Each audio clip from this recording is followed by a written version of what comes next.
নমস্কাৰ জনাইছো সকলোকে আজিৰ ভিডিঅ'লৈ আপোনালোকক সকলোকে স্বাগতম জনাইছো মোদীতকৈ আৰু কোনোবাই বেছি মিছা কথা ক'ব পাৰে জানো কাৰণ কিছুদিন আগতে অমিত শাহে তেলেংগানাত কৈছিলে যে মোদীক ভোট দিয়ক আমি তেলেংগানাক দেশৰ এক নম্বৰ ৰাজ্য বনাই দিম तेलंगाना को देश का नंबर 1 राज्य बनाएंगे नंबर 1 আকৌ তিনিদিন আগতে নৰেন্দ্ৰ মোদীয়ে ওড়িশাত যাই কিনে কৈছিলে যে আমাক আপোনালোকে ভোট দিয়ক আমি আপোনালোকৰ ওড়িশাক আমি নাম্বাৰ 1 ষ্টেট বনাই দিম ये मोदी की गारंटी है उड़ीसा को हम नंबर 1 बना देंगे ৰব অকল ইমানখিনিয়ে নহয় কিছুদিন আগতে কৰ্ণাটকত যাই কৈছিলে যে আমি কৰ্ণাটকত নাম্বাৰ 1 বনাই দিম कर्नाटका को पूरे देश का नंबर 1 राज्य बनाने का लिए এটা নিৰ্বাচনী প্ৰচাৰ এটা নিৰ্বাচন চলাই থকা অৱস্থাতে তিনিখন জায়গাত যাই কিনে তেওঁলোকে কৈছে যে আমি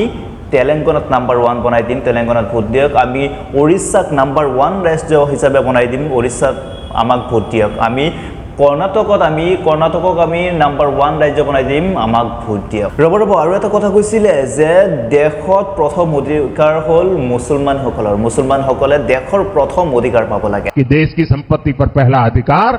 मुसलमानों का है আৰু এই কথা কোৱাৰ পিছতে কিছুদিন আগতে নৰেন্দ্ৰ মোদীয়ে এটা টিভি চেনেলত সাক্ষাৎকাৰ দিছিলে যে মই যেদিনৰ পৰা হিন্দু মুছলমানৰ ৰাজনীতি কৰিম সেইদিনৰ পৰা কোনেও মুখ ৰখাব নোৱাৰে मैं जिस दिन हिंदू मुसलमान करूंगा ना उस दिन मैं सार्वजनिक जीवन में रहने योग्य नहीं रहूंगा এয়া হল আমাৰ ৰাজ্যৰ প্ৰধানমন্ত্ৰীৰ ভাষণ